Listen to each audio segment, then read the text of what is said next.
여러분 인생의 주인이 누구십니까? 여러분 인생의 주인이 누구냐에 따라서 여러분의 모든 삶이 결정됩니다. 자, 원래 우리가 하나님의 피조물로 하나님과 함께 영원히 살도록 그렇게 우리가 창조되었죠. 그런데 어느 날 이 사단에게 속아서 요한복음 8장 44절이 된 겁니다. 영적으로 이제 마귀의 자녀가 되었죠. 이렇게 살다가 어느 날 저와 여러분이 하나님의 은혜죠. 하나님의 은혜로 복음을 듣게 되었습니다.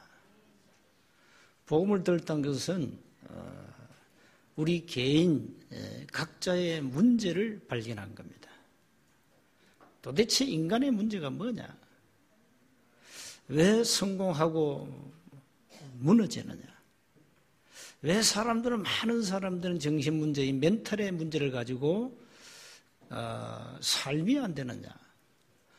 또 의사가 절대 알 수 없는 육신의 질병에 왜 시달리는가?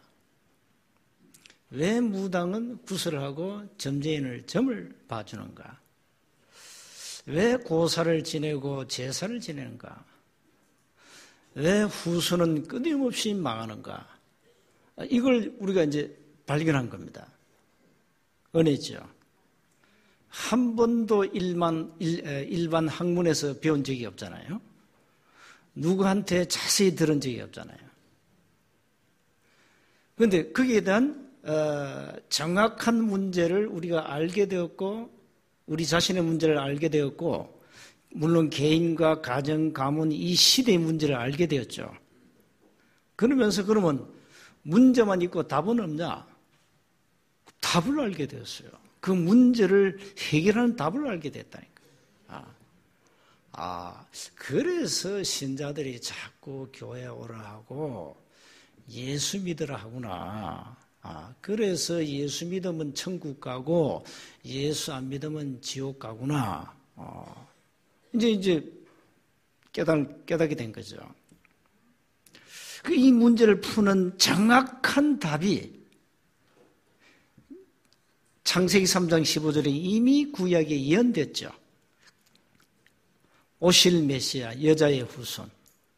그 오실 메시아가 오셨잖아요. 이제 오신 메시아입니다. 그 오신 메시아가 예수거든요. 예수? 근데 도대체 예수가 누구냐 이 말이에요. 사람 이름 예수가 있어요. 뭐 김예수, 박예수 있다니까요. 그럼 도대체 예수가 누구냐 이 말이에요. 도대체 뭐냐 예수?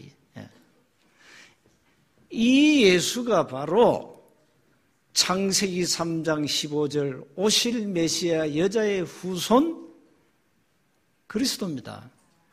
이걸 은혜로 깨달은 거죠. 예수 믿으란 것은 예수님의 직임, 직분이 그리스도인데 인간의 모든 문제를 해결하셨구나. 그 말이잖아요. 인간의 여러분 문제가 뭡니까? 뭐 크게 12가지지만 근본 3가지거든요. 저 하나님을 떠났죠. 나면서 모르는 원죄를 가지고 태어났죠. 눈에 안 보이는 이 어마어마한 사단의 것에 묶였죠. 이 3가지입니다. 이 인간의 유일하고도 근본 문제 3가지를 예수님이 이 땅에 그리스도로 오셔서 해결하셨다 이 말이에요. 이걸 은혜로 깨달은 거죠. 은혜로. 예수님은 구원자라는 이름이고 예수님이 하신 직분, 하신 사역, 그 일이 그리스도구나 이 깨달은 거예요. 이게 이제 헬라 말인데 여러분 배운 적이 없잖아요. 교회 와야 배웠죠. 일반 대학에서 학문에서 그리스도 메시아 배웁니까? 신학대학도 제대로 모르는데 하물며 일반 대학이 가르치겠어요?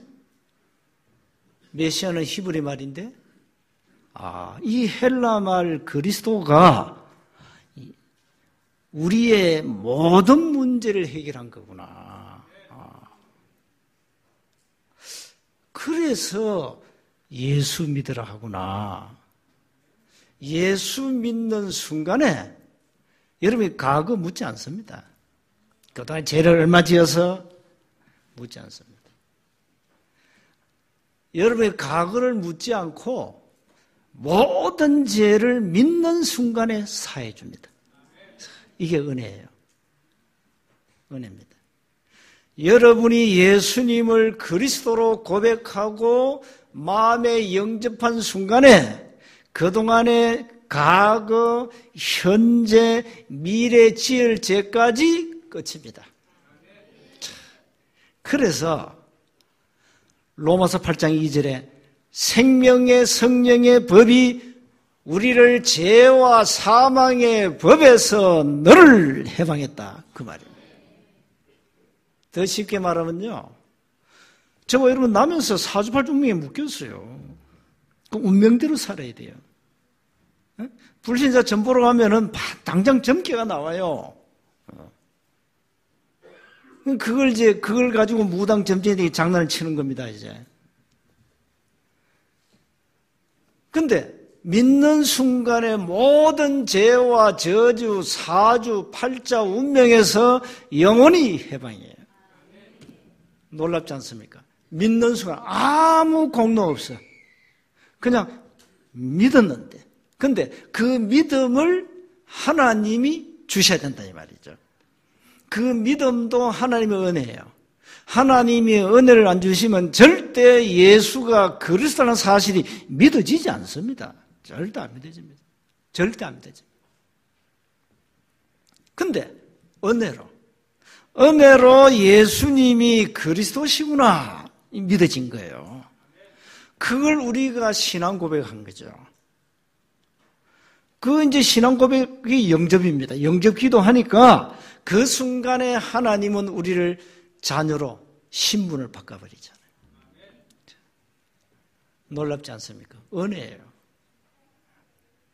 이걸 가지고 이제 복음이라 그러는데 종교와 복음 차이거든요. 종교는 인간이 신을 찾아가는 거예요. 종교는. 그래서 찾아가려니까 노력이 필요하잖아요. 열심, 내 의와 내 공로, 이게 내 행위가 이제 동반돼야 된다 이 말이죠. 그러나 복음은 그렇지 않습니다. 복음은 하나님이 우리 인간을 친히 찾아오셨습니다. 찾아오셔서 우리 인간의 모든 문제를 갈보리산 십자가를 통하여 끝냈습니다. 놀랍죠? 그러니까 뭔가 여러분이 할 게 하나도 없어요. 종교는 뭔가 열심히 해야 되는데 복음은 할 게 없어요. 그냥 믿으면 돼. 참 얼마나 쉬운지 그냥 믿으면 된다니까. 그 믿음도 내 의지와 아무 상관없어. 하나님이 은혜를 주셔서 믿어지는 거예요. 그러니까 손톱만큼도 내 의지와 내 공로와 내 노력이 필요치 않다 이 말이에요. 신앙생활 여러분의 노력이 필요치 않아요. 여러분의 의지 필요치 않아요. 하나님의 은혜를 주면 믿어지고 하나님의 은혜를 입으면 신앙생활이 되어지고 하나님의 은혜를 입으면 모든 교회 봉사가 되어지는 거예요. 그러니까 저와 여러분이 은혜를 입으면 끝나는 겁니다. 구원도 하나님의 은혜로. 그래서 이제 마귀 자녀에서 신분이 이제는 요한복음 1장 12절에 하나님의 자녀로 신분이 바뀐 거예요. 고린도후서 5장 17절에 그런즉 누구든지 그리스도 예수 안에 있으면 새로운 피조물이라. 이전 것은 지나갔으니 보라 새 것이 되었다. 뭡니까? 재창조의 능력으로 신분이 바뀐 거예요. 저는. 자녀로 바뀌었다니까. 자, 문제는 자녀로 바뀌었는데 주인이 누구냐 이 말이야.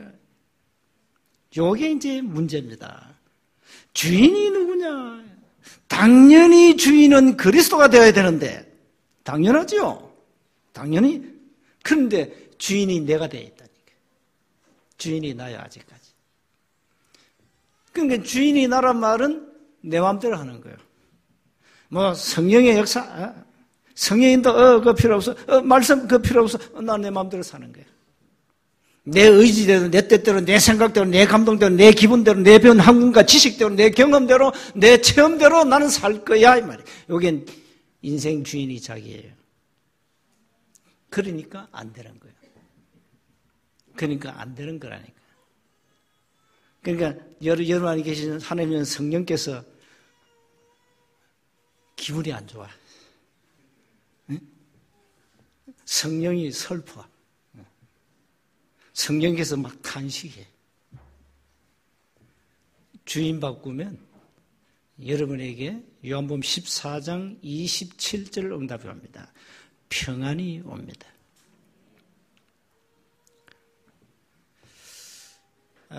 그러니까 주인이 나란 것은 아직까지 신앙이 미숙한 거죠. 어린아이죠. 어린아이죠. 어린아이는 자기 중심입니다. 어린아이는 자기 멋대로 합니다. 어린아이는 전체를 못 봅니다. 어린아이는 상대를 배려할 수 없습니다. 어린아이는 자기 주장만 합니다. 어린아이는 자기 욕심만 추구합니다. 어린아이는 배고프면 웁니다. 밥 달라고, 젖 달라고. 주인이 누구냐 이거예요. 중요합니다, 여러분. 신앙생활의 주인이 누구냐. 내 인생의 주인이 누구냐 이 말이에요. 주인. 그래서 주인을 바꾸세요. 매일매일 주인을 바꾸시라. 여러분의 인생 주인은 여러분 안에 계신 그리스도가 주인이 되셔야 됩니다. 내가 주인 되면 여러분 신앙생활은 실패합니다. 내가 주인 되면 사탄이 여러분의 모든 지정의의를 사로잡아 버립니다. 내가 주인 되면 성령님들 절대 받을 수 없습니다. 내가 주인 되면 악령인들을 받게 되어 있습니다. 어쩔 수 없잖아요. 그래서 주인 바꾸세요.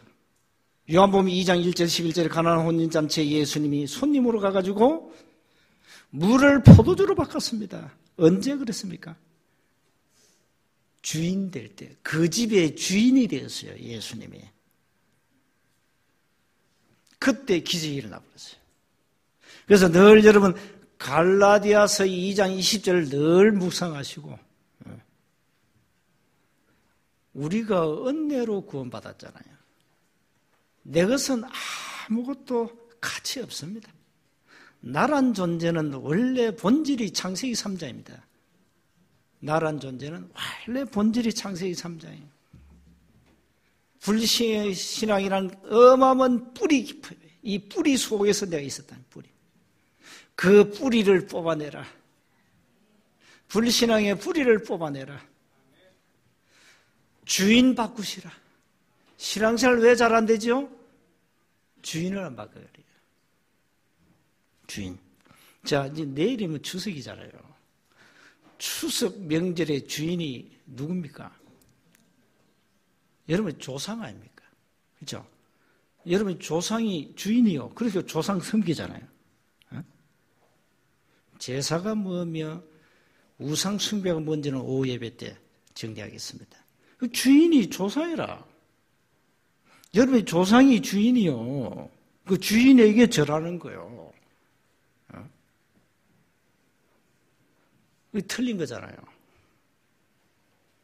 그러니까 지금 뭐 대한민국은 이 공자 때문에 유교 공화국이 이미 됐잖아요. 대한민국이. 이 공자가 문제라죠. 중국 사람인데. 중국에서 이상한 인물 많이 나와서 노자, 순자, 공자 이상한 것들 나와가지고 지금 말이죠. 이게 유교의 시조 공자 아닙니까? 이 제사가 수입품입니다. 이 공자가 문제라. 답도 없는 공자왈. 조상신을 섬기라. 이래가지고요, 지금 한국은 유교공화국이 돼서요, 제사 안 지내는 집이 거의 없어요. 신자도 제사 지낸데, 이게 참, 맛이 가도 한참 가버렸어요. 이렇게 지금 뿌리 깊다니까요, 유교가 이 사상에. 제사 지내야 효라. 제사 안 지내면 불효라. 제사 지내야 조상이 도와준대. 그건 말도 안 되는 소리거든요. 자, 이렇게 지금 눈에 안 보이는 어마어마한 흑암 근세에 잡혔다 이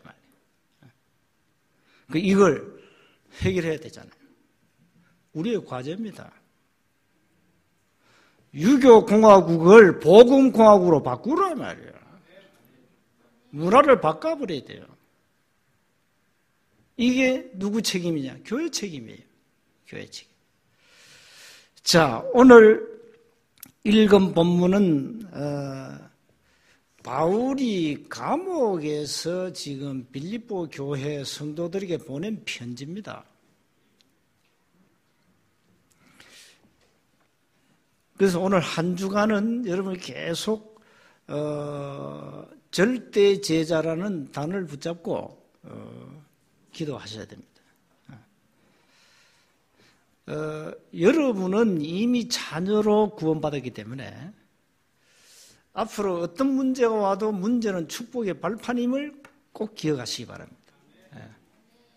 이거는 문제를 자꾸 문제라고 생각하잖아요. 아닙니다. 여러분에게 문제를 안 주면 절대 여러분 은혜를 입지 못합니다. 이 수준 높은 메시지를 여러분 알아들어야 되는데 말이죠.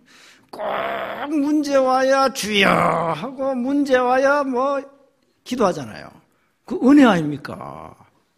그 은혜죠. 문제 안 오면요 절대 신앙생활 적당히 합니다. 나 잘 산다 이거야. 나는 건강하다 이거야. 난 잘 된다 이거야. 나는 만사형통이다. 그게 만사형통 아닙니다. 그 앞으로 만사불통됩니다. 그게. 그래서 하나님 문제를 딱 주는 거예요. 받아 먹어라 이게. 그 말은 좀 은혜 받아라. 응? 응? 네 의지대로 살지 말고 하나님의 은혜로 인생을 살아가야 돼. 얼마나 축복입니까 그게. 그 시편 119편 67절과 71절에 보니까 고난은 나에게 유익하다. 고난 때문에 내가 주의 윤리를 지키나이다. 하나님 나에게 문제를 주신 것은 주를 바라보라고, 하나님의 은혜를 입으라고, 네 생각에 빠지지 말고, 그 말이에요. 네 환경에 매이지 말고, 이 말이에요. 네 뜻대로 살지 마. 그 말이거든요. 좀 하나님 뜻대로 살아봐. 네 의지대로 가지 마. 그러면 사단에게 잡혀. 그래가지고 마귀 심부름하고 있지 않냐 이 말이에요. 마귀 심부름 하지 마. 구원받아 놓고. 그 말이에요. 이 감옥에서 이 어마어마한 어려운 환경 아닙니까? 감옥. 저는 감옥에 안 가봤어요. 경찰서 유치장에 안 갔다 왔어요. 통금 위반해가지고 서울에서 살 때 내가 통금 위반했어요. 그래가지고 데려가더구만.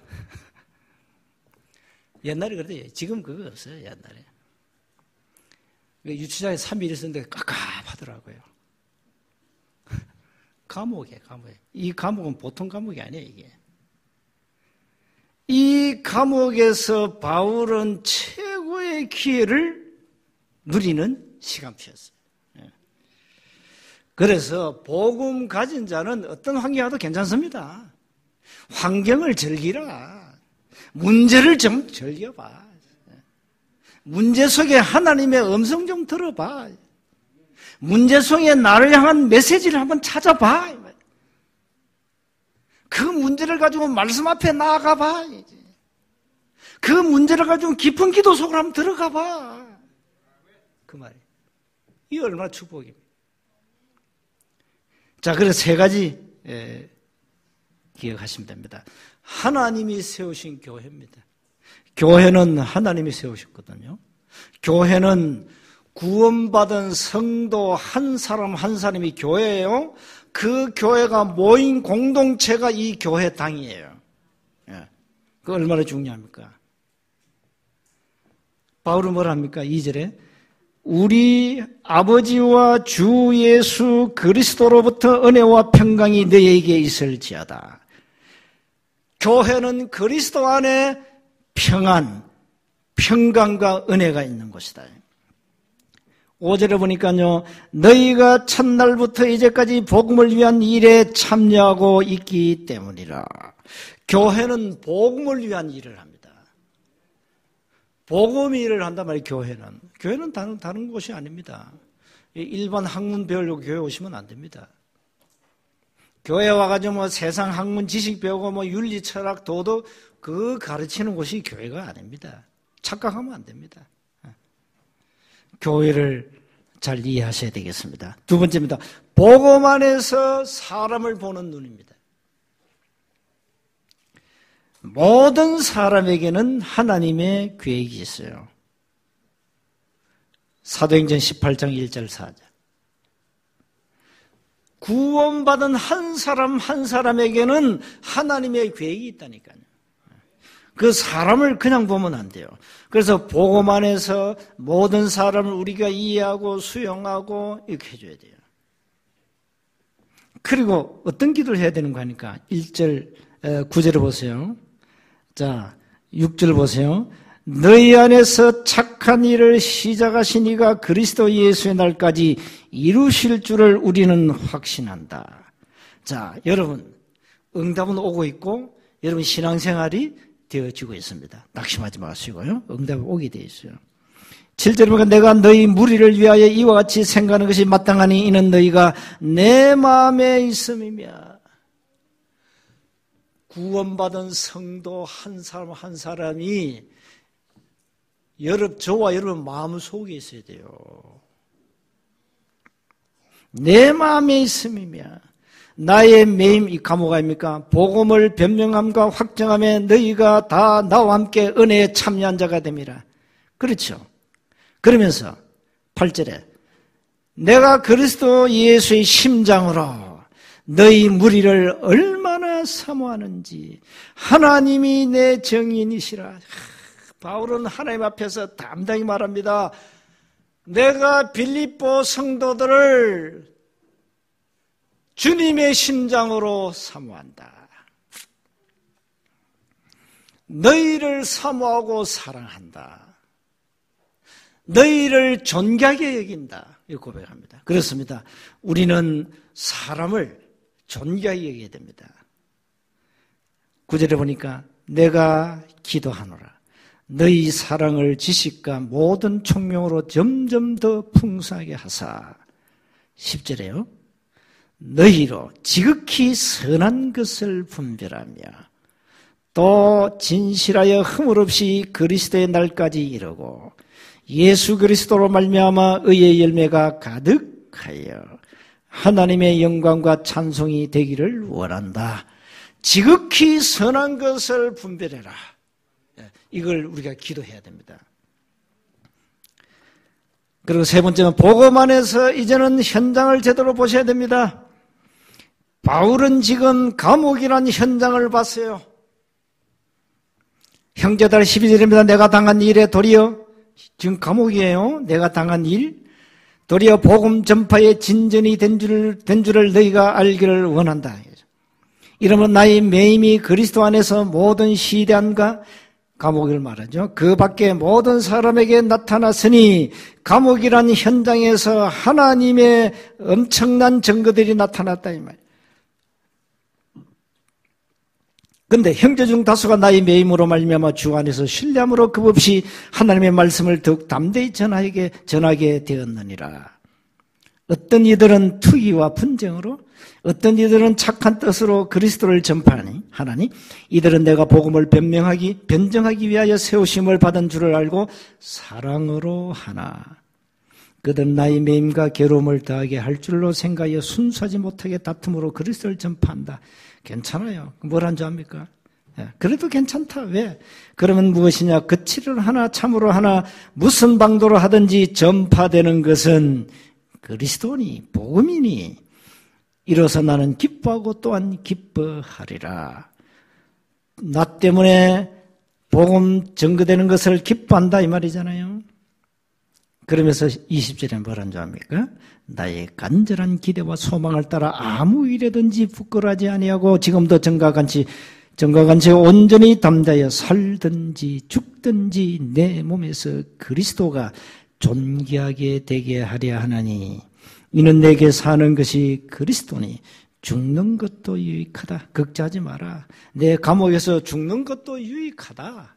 이렇게 고백한 겁니다. 자, 모든 현장에서 복음이 전거되는 것을 주님이 기뻐하시고 전도자가 기뻐하고 있죠.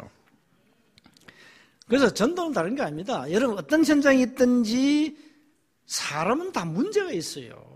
그 문제를 알고 정확한 답을 주면 되는 겁니다. 어려운 게 없어요. 자, 우리가 문제를 모른다, 답을 모른다, 사람 못 살리죠. 전도 절대 불가능. 왜 사람들이 전도를 안 합니까? 못 합니까? 여러분은 안 해요. 두나시라니까요. 보고 모르는 사람들은 캔나시요. 할 수 없어요. 왜? 문제와 답을 모르는데 무슨 전도를 합니까? 근데 여러분이 이미 문제와 답을 가지고 있으니까 답을 주세요. 직장 안에서 조용히 답 주고 다 압니다. 여러분 예수 믿는 거 숨기려 하지 마세요. 다 이미 눈치 다 채우고 있어요. 아, 저 친구는 주일날 등산 안 가고 교회 가는 거 다 알아요. 저 친구는 수요일날 예배 간다고 회식도 빠진 거 다 알아요. 다 안다니까요.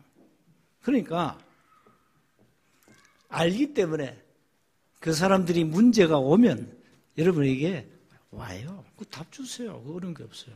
답을 주는 거예요. 수많은 사람들이 어려운 문제를 가지고 있잖아요. 마태복음 9장 9절 35절 이하에.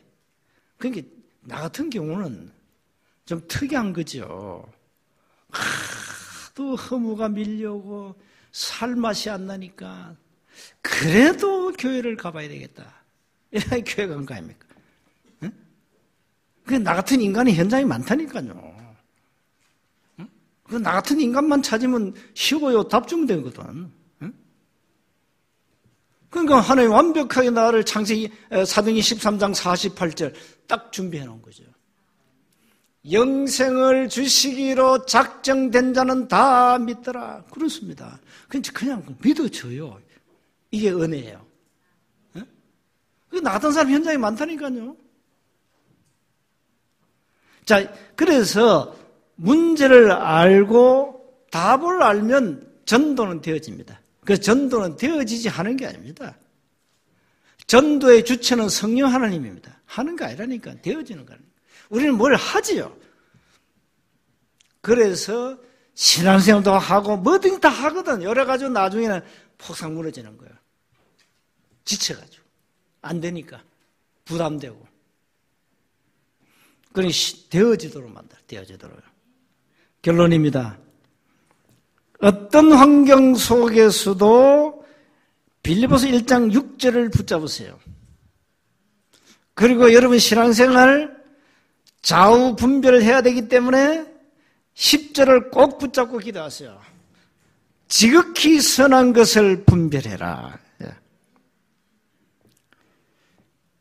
그래서 절대제자는 복음에 유익한 삶을 삽니다. 그리고 절대제자는 27절을 보세요. 오직 너희는 그리스도의 복음에 합당하게 생활하라. 이는 내가 너희에게 보나 떠나 있으나 너희가 한 마음으로 서서 한 뜻으로 복음의 신앙을 위하여 협력하는 것과 협력해라 이 말이에요. 29절 보니까 그리스도를 위하여 너희에게 은혜를 주신 것은 자, 왜 우리 은혜를 주신 목적이 나오죠? 그를 믿을 뿐 아니라 또한 그를 위하여 고난도 받게 하려 하심이라. 여러분, 복음 때문에 고난을 받아본 적이 있습니까? 복음 때문에?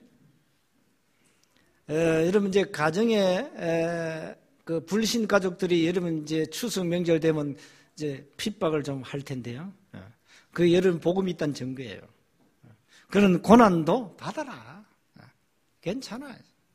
핍박도 겸하여 받는다 했잖아. 마가복음 10장 29절 30절에. 고난을 두려워하지 마라.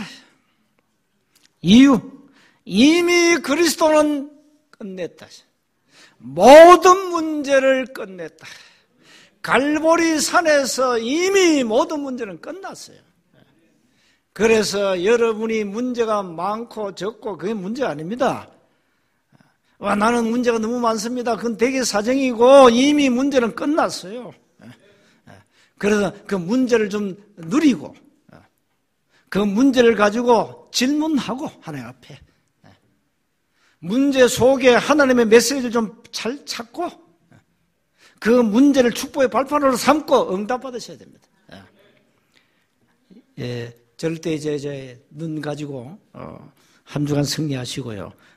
이번 추석 명절에 승리하시기를 주 이름으로 축복합니다. 하나님 은혜 감사합니다. 그리스도 안에 있는 절대 제자의 축복을 누리게 하시고 하나님 주신 눈을 가지고 삶의 현장에서 승리하게 하옵소서. 우리 주 예수 그리스도 이름으로 기도하옵나이다. 아멘.